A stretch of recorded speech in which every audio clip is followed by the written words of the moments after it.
News Tamil நேயர்களுக்கு வணக்கம். இன்று நம்மோடு நேர்காணலில் இணைந்திருக்கக்கூடியவர் மூத்த பத்திரிகையாளர் திரு இரா குமார் அவர்கள். வணக்கம் சார். வணக்கம் சார். ஏற்கனவே நமக்கு தெரியும், தமிழ்நாட்டுக்கு வழங்க வேண்டிய கல்வி நிதியை ஒன்றிய அரசு தராம இழுபறி பண்ணிட்டே இருக்கிறாங்க. ஸோ அந்த நிதியை வழங்கணும் அப்படிங்கிற மாதிரி மத்திய அரசுக்கு மெட்ராஸ் ஹைகோர்ட் உத்தரவு போட்டிருக்கிறாங்க. இந்த உத்தரவை நீங்க எப்படி பாக்குறீங்க? இது நியாயமான உத்தரவு தான். பொதுவாக இந்த இது எப்படி ஆரம்பிச்சது சொன்னால், காங்கிரஸ் பீரியடில் ரைட் டு எஜுகேஷன் ஆக்ட் கொண்டு வந்தார் மன்மோகன் சிங் ஆட்சியில். எல்லாருக்கும் கல்வி உரிமை சட்டம் அப்போ கொண்டு வரும்பொழுது தனியார் பள்ளிகள் இருக்கு இல்லையா, மெட்ரிகுலேஷன் ஸ்கூல், அது மாதிரி தனியார் பள்ளிகளிலும் 25% இடத்தை அந்த பகுதியில் இருக்கிற ஏழை மக்களுக்கு கொடுக்கணும். அவங்களுக்கான அந்த கல்வி கட்டணத்தை அரசே செலுத்தும் அப்படின்னு சொல்லிட்டு ஒரு சட்டம் கொண்டு வந்தாங்க. அந்த சட்டத்தின்படி இந்த 20% மாணவர்கள் சேர்க்கணும். அவங்களுக்கான கல்வி கட்டணம் அரசு ஒரு கட்டணம் நிர்ணயிக்கும். அந்த கட்டணத்தில் 60% ஒன்றிய அரசும் 40% மாநில அரசும் ஏற்றுக்கிட்டு கொடுப்பாங்க. ஒன்றிய அரசு அந்த 60% நிதியை மாநில அரசுக்கு ஒதுக்கி கொடுத்துரும். இவங்க 40% சேர்த்து அந்த நிதியை கொடுப்பாங்க. அப்படி கொடுத்துட்டு இருக்கும்போது இப்போ 2 ஆண்டுகளாக அது கொடுக்கல. ஏன் கொடுக்கலன்னு சொல்கிறதுக்கு அந்த தர்மேந்திர பிரதான் என்ன சொல்கிறாரு, ஒன்றிய அமைச்சர், நீங்கள் புதிய கல்விக் கொள்கையை ஏற்றுக்கல, பிஎம்ஸ்டின்னு ஒரு திட்டம் கொண்டு வராங்க. இருக்கிற ஸ்கூலுக்கு ஏதாவது 1-2 ஸ்கூலை தேர்ந்தெடுத்து அதை டெவலப் பண்ணுவோம், அதில் மும்மொழி கொள்கை கொண்டு வரணும், அதெல்லாம் நீங்கள் ஏற்றுக்க மாட்டேங்கிறீங்கன்னு.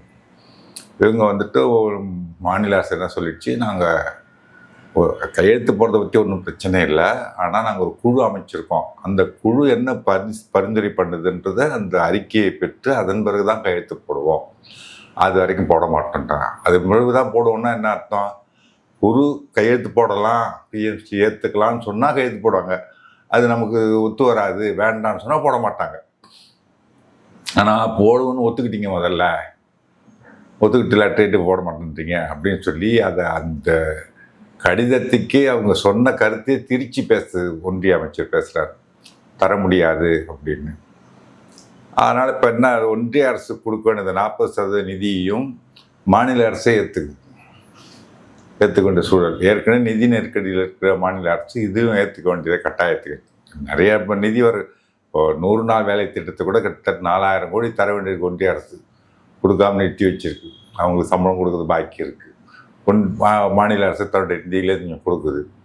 அந்த மாதிரி மாநில அரசுக்கு கொடுக்க வேண்டிய, நியாயமாக கொடுக்க வேண்டியது அந்த 2152 கோடி என்பது மும்மொழி திட்டத்துக்கோ பிஎம்ஸ்டி அந்த இதுக்கோ தொடர்பே கிடையாது. சட்டப்படி அதை மறுக்க முடியாது.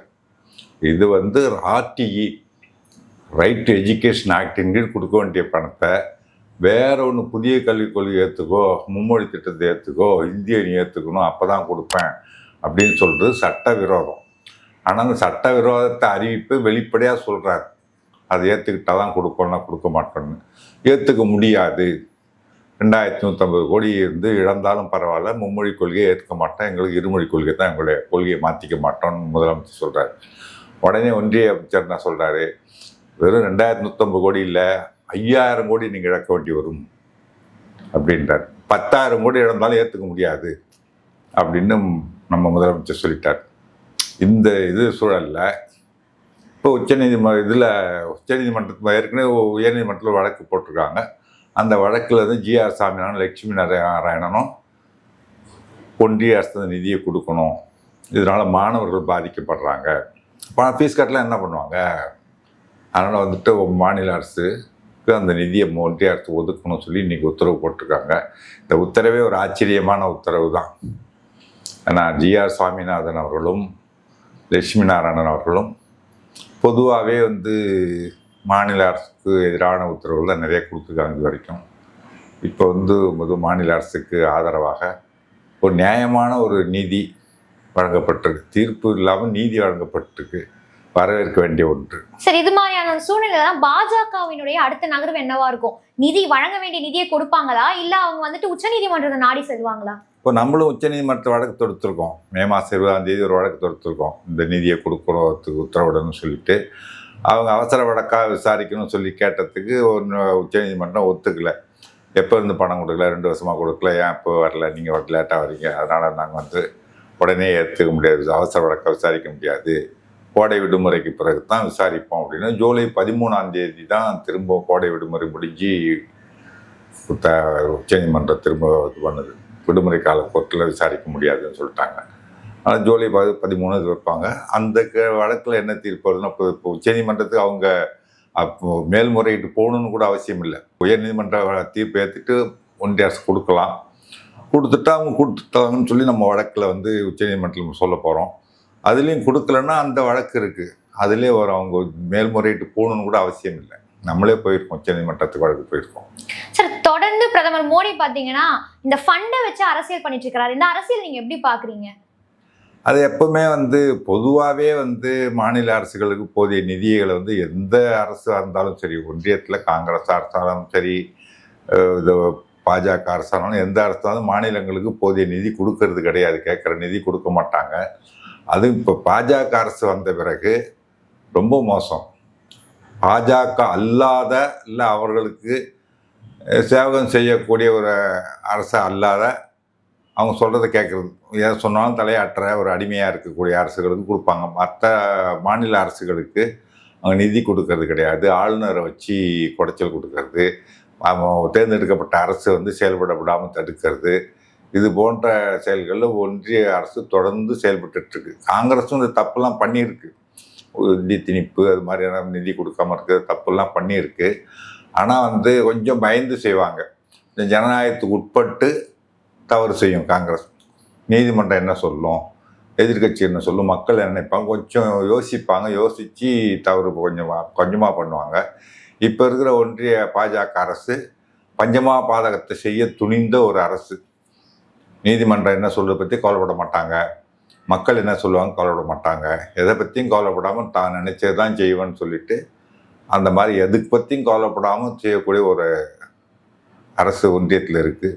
அது முழுக்க முழுக்க பாஜக அல்லாத அரசுகள் அவங்க சொல்கிறத கேட்காம, அவங்க சொல்கிறதுக்கெலாம் அடிபணியாத ஒரு அரசு இருந்துச்சுன்னா மாநிலத்தில், அதை பழி வாங்குவதற்காக இந்த மாதிரியானலாம் பண்ணுவாங்க. ஜிஎஸ்டி பணம் நிலுவையை கொடுக்கறது கிடையாது. அதுபோல் இந்த 100 நாள் வேலை திட்டத்துக்கு அதுக்கான பணத்தை கொடுக்கறதில்ல, கல்விக்கான நிதியை கொடுக்கறதில்ல. இதுபோல் நிறைய இருக்குது. மாநில அரசுக்கான திட்டங்கள் இப்போ நம்ம உதாரணமாக மெட்ரோ ரயில் 64,000 கோடி கொடுக்கணும், ஒத்துக்காமலே இருந்தாங்க. இப்போ தான் ஒத்துக்கிட்டு கொடுக்குறேன்னு சொல்லியிருக்காங்க. ஒப்புதல் கொடுத்து கையெழுத்து போடுறோம், கொடுக்குறேன்னு சொல்லியிருக்காங்க. வழியாக ஒன்றும் பணம் வரல. மாநில அரசு நிதியில் தான் இது வரைக்கும் வேலை நடந்துகிட்டு இருக்கு. இது போல் பழி வாங்குவது எப்போவுமே, அதுவும் இங்கே தமிழ்நாட்டுனாலே அவங்களுக்கு இன்னும் ரொம்ப வெறுப்பாக இருக்கும் ஒன்றிய அரசுக்கு. ஏன்னா சொன்னால் இங்கே திமுகனாலே அவங்களுக்கு ரொம்ப கசக்கும். அதுலேயும் இப்போ இருக்கிற முதலமைச்சர் வந்து டெல்லிக்கு எப்போவுமே அவுட் ஆஃப் கண்ட்ரோல் தான் தமிழ்நாடு, நாங்கள் உங்களை வந்து அடிபணிய மாட்டோம், மாநில உரிமைகளுக்காக எப்பவும் குரல் கொடுத்துக்கிட்டே தான் இருப்போம் அப்படின்னு. ஒன்றிய அரசுடையது என்ன, எல்லா உரிமைகளும் எல்லா அதிகாரங்களும் ஒன்றியத்தில் குவிஞ்சிருக்கணும், மாநில அரசுல டம்மியாக இருக்கணும் அப்படின்றதான் அவங்களுடைய ஆர்எஸ்எஸ் சித்தாந்தம். சொல்லணும் மாநில அரசுன்னு ஒன்றே இருக்கக்கூடாது. அவங்க என்ன சொல்கிறாங்க, இப்போ இங்கே எலெக்ஷனே வேண்டியில, அதாவது ஒரு மாநகராட்சி போல இந்தியா முழுவதையும் பிரிச்சிடணும். அவங்களுக்கு இருக்கக்கூடாது. ஆமாம், மாநகராட்சி போல ஒவ்வொன்றையும் பிரிச்சிடணும். அவங்க அங்கேருந்து ஆண்டுகிட்டு இருப்பாங்க எல்லாத்தையும். இங்கே ஒரு முதல்வரோ இதெல்லாம் தேவையில்லைன்றது ஆர்எஸ்எஸ் சித்தாந்தம். அதை நோக்கியே தான் அவங்க போவாங்க. அதனால் ஒன்றிய அரசில் தான் எல்லா இதையும் கூச்சிப்பாங்க. ஆனால் முதல்வராக மோடி இருந்தப்போ பேசுன பேச்சு வேற. அப்போ ஜிஎஸ்டி கொண்டு வரணும்னு சொன்னப்ப என் பிணத்தின் மீது போய் தான் ஜிஎஸ்டி அமல்படுத்த முடியும்னு சொன்னவர் தான் மோடி. குஜராத் என்ன பிச்சைக்கார மாநிலமா, ஒன்றிய அரசு நாங்கன்னா பிச்சை கேட்குறோமா, நாங்கள் கொடுக்குற வரி தான் நீங்கள் பணம் கொடுக்குறோம் கேட்குறோம், அதை கொடுத்தாருன்னா உங்கள்கிட்ட பிச்சை எடுக்கணுமா நாங்கன்னு கேட்டவர் தான் மோடி. ஆனால் இன்றைக்கி அதே நிலைமையில் மற்ற மாநிலங்கள் வைக்கிறார், பாஜக ஆளாத மாநிலங்கள் வைக்கிறார். நம்ம வந்து ₹1 மாநில அரசுலேருந்து வரி போச்சுன்னா நமக்கு கொடுக்கறது வரும் 29 காசு. ஆனால் ஊப்பிக்கு ₹2.72. அவங்க ₹1 வரி கட்டினா ₹2.72 கொடுக்குறாங்க ஊப்பிக்கு.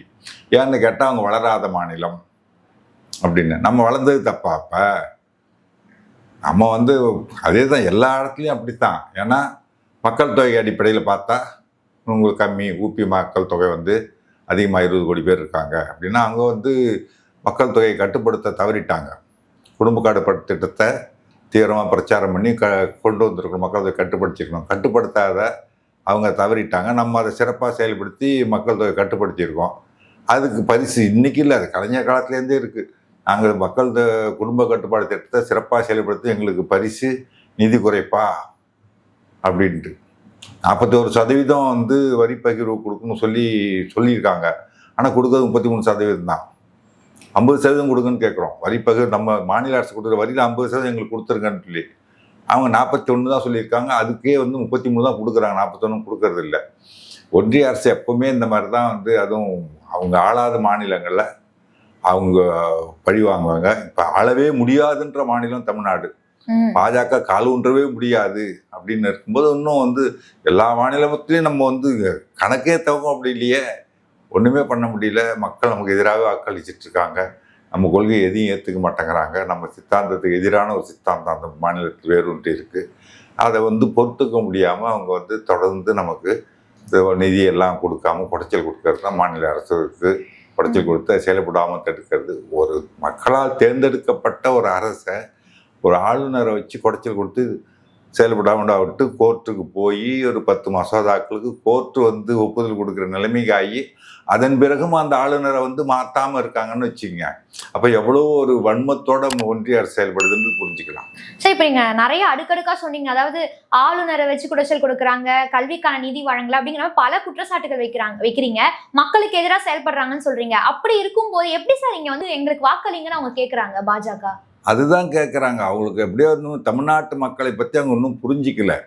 இங்கே வந்து ஏதோ திமுக திட்டா வாக்கு கேட்கலாம், வாக்கு வந்துடும் நினைக்கிறாங்க. அவங்களுக்கு வந்து இது பெரியார்ன்றதே அவங்களுக்கு பெரிய எரிச்சலாக இருக்குது.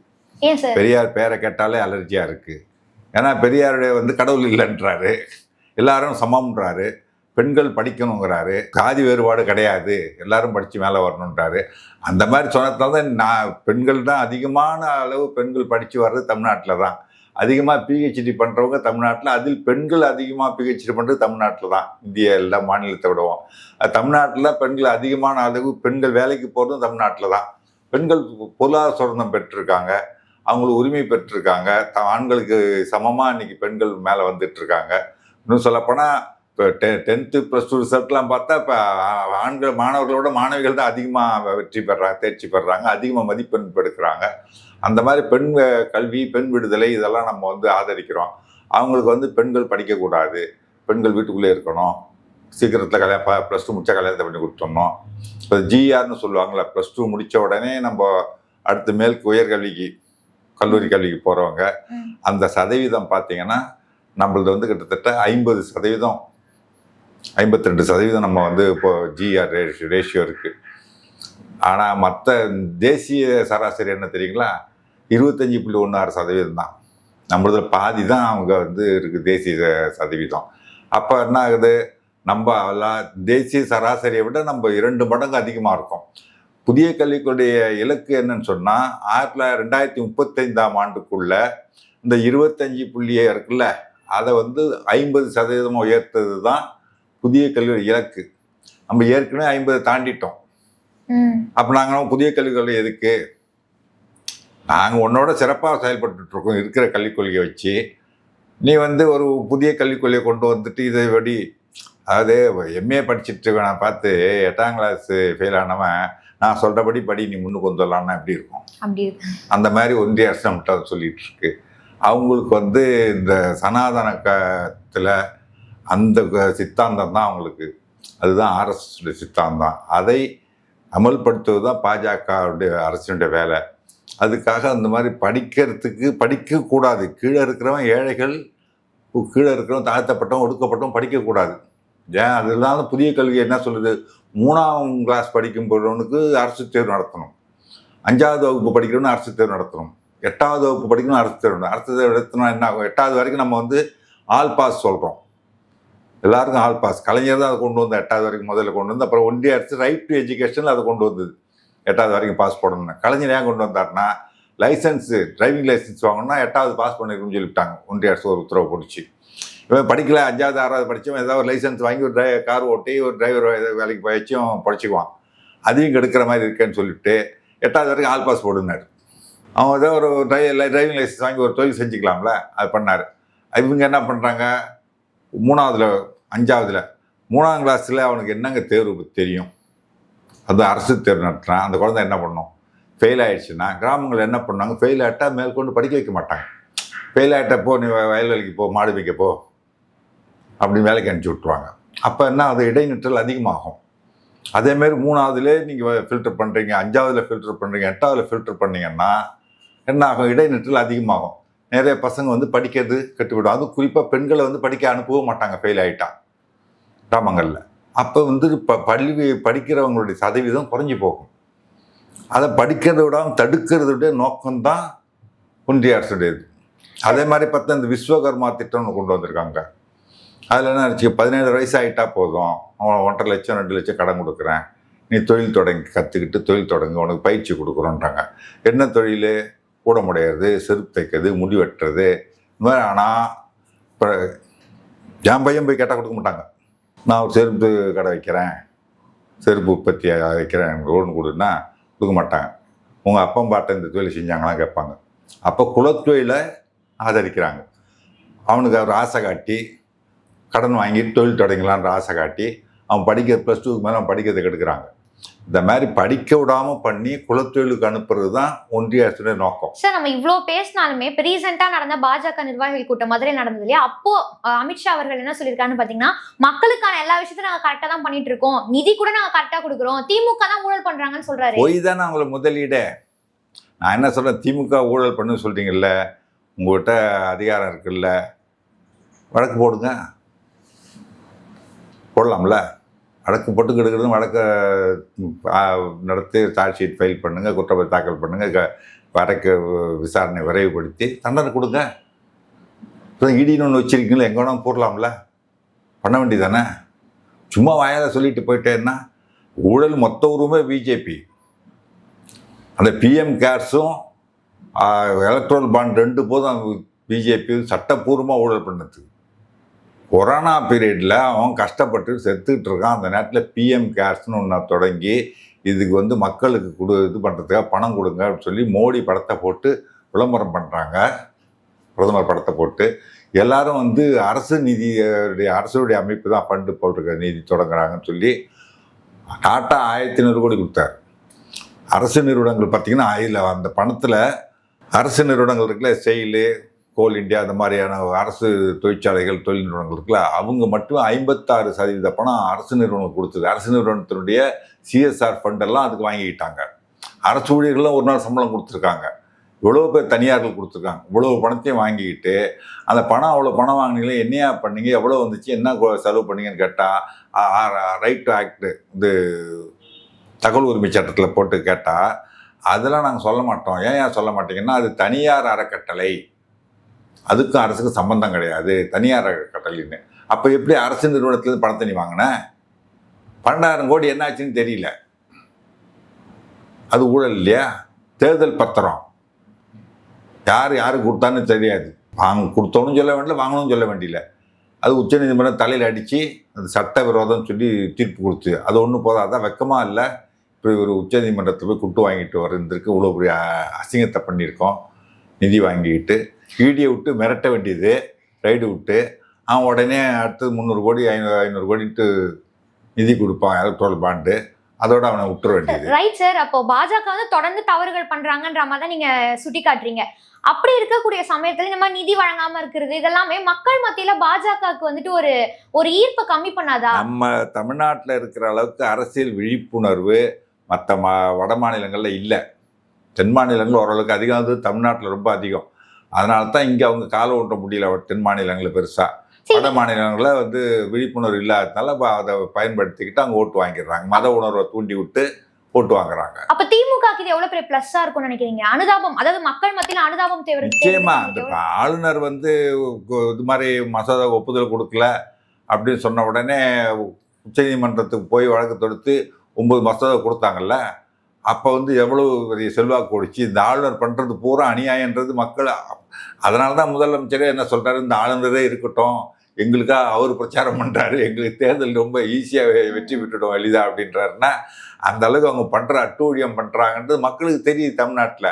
அது என்னமோ அமித்ஷாவுக்கு தமிழ்நாட்டை பற்றி தெரியல, தமிழ்நாட்டு மக்களோட மனநிலை தெரியாமல் இவங்க என்ன சித்தாந்தத்துக்கு இவங்க என்ன விரும்புகிறாங்க, மக்கள் என்ன எதை ஏற்றுப்பாங்க ஏற்றுக்க மாட்டாங்கன்னு தெரியாமல் சும்மா இங்கே வந்துட்டு நாங்கள் தமிழ் அது இது நாங்கள் தமிழில் பேச முடியல எனக்கு வருத்தமாக இருக்குது அப்படின்னு சொல்லிட்டு 74 கோடி இதுக்கு தமிழுக்கு இவங்க ஒதுக்குறது. 24,000 பேர் பேசக்கூடிய சான்ஸ்கிரிட்டுக்கு 1458 கோடி அது கொடுக்குறீங்க. ஏன் தமிழ் ஆராய்ச்சி கொடு, பணம் கொடு. தமிழ் மேலே உனக்கு அவ்வளோ அக்கறை இருந்தால் இங்கே வந்து ரொம்ப அக்கறையாக வந்து பொறியியல் படிக்கணும். தமிழ் மீடியத்தில் ஏற்கனவே பொறியியல் இருக்குது. பொறியியல் தமிழ் மீடியம் ரொம்ப பேர் சேர மாட்டாங்க. ஏன்னு சொன்னால் ஆங்கிலம் தெரிஞ்சால் வெளிநாடு போகலாம், ஆங்கிலத்தில் படித்தா இல்லையா, அதுக்காக அதில் சேர்ந்துருவாங்க. கொஞ்சம் பேர் தான் அதில் பேர் சேர்றாங்க. மருத்துவத்தை அதேமாதிரி தமிழில் கொண்டு வரணும். ஸ்டாலின் நடவடிக்கை எடுக்க மாட்டாங்க. நான் வரும்போதெல்லாம் சொல்லிகிட்டு இருக்கேன். அங்கே ஒன்று எடுத்துருக்காங்க மத்திய பிரதேசத்தில், மருத்துவத்தை நாங்கள் வந்து அந்த ஹிந்தியில் கொண்டு வரோன்ட்டு. அது என்னன்னா அப்படியே இங்கிலீஷை அப்படியே ஹிந்தியில் போடுவாங்க, ஆங்கில வார்த்தை அப்படிங்க. அதுக்கு பேர் தாய்மொழியில் படிக்கிறதா? அந்த மாதிரி தான். ஆனால் தமிழ்நாட்டில் இப்போவும் இருக்குது. இப்போ எந்தெந்த இப்போ இதுக்கும் அதுக்கான தமிழ் சொல்லாம் இருக்குது, கலைச்சொல்லாம் நிறைய நம்ம திரட்டியிருக்கோம். ஆனால் எதை செய்யணுமோ அதான் செய்ய முடியும். சும்மா அவர் வந்துட்டு இங்கே தமிழ் மேலே அக்கறை இருக்கிற மாதிரி இங்கே வந்து பேசிட்டு அங்கே போய் மோடி என்ன சொல்கிறாரு, ஊப்பியில் போய் தமிழ்நாட்டு மக்கள் உங்களெல்லாம் கேவலமாக நினைக்கிறாங்க, உங்களை மோசமாக பேசுகிறாங்கன்னு சொல்லி அங்கே பிரச்சாரம் பண்ணுறாரு. தமிழ்நாட்டு மக்களுக்கும் ஊப்பி மக்களுக்குள்ள பகையை உண்டு பண்ணுறாரு. ஒரிசாவில் போயிட்டு இந்த பூரி ஜெகநாதர் கோயிலுடைய கருவூல சாவி தமிழ்நாட்டில் இருக்குது அப்படின்றார். அப்போனா தமிழ்நாட்டு மக்கள் திருடர்களா? அந்த மாதிரி போய் பேசுது. தமிழ்நாட்டு மக்களை வந்து ஒரு தமிழன் ஆழ்வதா, குஜராத் ஒரிசா மக்களை வந்து ஒரு தமிழன் ஆழ்வதா அப்படின்னு தானே பிரச்சாரம் பண்ணாங்க. அப்போ நீ வட மாநிலத்தை ஏன் இங்கே ஆளத்துக்கு ஆசைப்படுற? நீ ஒரு வடமாநில கட்சி தமிழ்நாட்டு ஆளுறதுக்கு எதுக்கு ஆசைப்படுற? ஓ, அப்போ திமுகவுக்கு நல்லா ப்ளஸ்ஸாக இருக்கும் தான் சொல்கிறீங்க? நிச்சயமாக. இவங்க எவ்வளவுக்கு பண்ணுறாங்களோ திமுகவுக்கு எதிராக இந்த அரசை முடக்கிறது எந்த அளவுக்கு ஒன்றிய அரசு ஆளுநரை வச்சும் தானாகவும் நிதி தராமலும் பண்ணுறாங்களோ அத்தனையும் திமுகவுக்கு சாதகமாக தான் அமையும். சரி, இப்போ இந்த சுப்ரீம் கோர்ட்ல வழக்கு போயிட்டு இருக்கு இல்லையா, அதுக்கு வந்துட்டு அவசர வழக்கா நாங்க விசாரிக்க மாட்டோம்ன்றதுக்கு சுப்ரீம் கோர்ட் வந்து சொல்லியிருக்காங்க.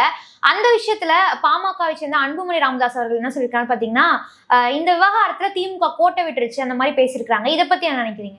அரசியல் பண்றது தான் முக்கியமா இருந்திருக்கு, நிதியை பெறத்துக்கு ஆர்வம் காட்டலன்னு. நாம் கேட்கறது என்னன்னா, இவர் சொன்னாராம், நான் சொன்னேன் அப்பயே கோர்ட்டுக்கு போங்கன்னு. நீ கோர்ட்டுக்கு போக சொல்றது ஒரு பக்கம் இருக்கட்டும், அந்த கூட்டணியில் தானே இருக்கீங்க, பாஜகவில் இருந்தீங்கல்ல, குடுன்னு சொல்லி ஒரு வார்த்தை கேட்டிருக்காங்களா அவங்க? மேலே தமிழ்நாட்டு மக்கள் மீது அக்கறை இருந்தால் கேட்கணும்ல.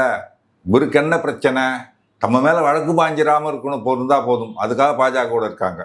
நீங்கள் பாஜக கூட்டணியில் இருக்கீங்க, எங்கள் மாநிலத்துக்கு கொடுக்க நிதியை கொடுங்கன்னு ஒரு வார்த்தை என்னைக்காவது வாயை திறந்திருக்காரு அந்த அன்புமணி? இவர் வந்து மாநில அரசு கோட்டை விட்டுச்சுன்னு சொல்றது இவருக்கு என்ன அருகதை இருக்குதுன்னு கேட்குறேன். சும்மா இவர் அரசியல் பண்றாரு இதை வச்சுக்கிட்டு பேசுறாரு. ஆமா, நீ கேட்கறதுக்கு துணிச்சல் உண்டா? தமிழ்நாட்டு மக்கள் தான் வாக்கு வாங்குறீங்க, போட்டு இங்கே தானே கேட்க போறீங்க. தமிழ்நாட்டில் தான் நாங்கள் அரசியல் பண்றீங்க. பாஜக கூட்டணியில் இருந்தீங்களா, கேட்க வேண்டியதானே? ஏன் கேட்கல? பயம். நம்ம வழக்கிலும் தப்பிச்சுக்கிறதுக்காக நீங்கள் கூட்டணியில் இருக்கீங்க. அப்போ எப்படி வாயை திறப்பீங்க? பயந்துக்கிட்டு இங்கே இந்த மாநில அரசை கூட சொல்கிறது அங்கே கேட்கணும். அதை கேட்கறதுக்கு தைரியம் இல்லாத அன்புமணி மாநில அரசை பற்றி பேசக்கூடாது. உங்களுடைய நேரத்தை ஒதுக்கி இந்த நேர்காணல் கலந்து கொண்டதுக்கு மிக்க நன்றி. நன்றி, வணக்கம்.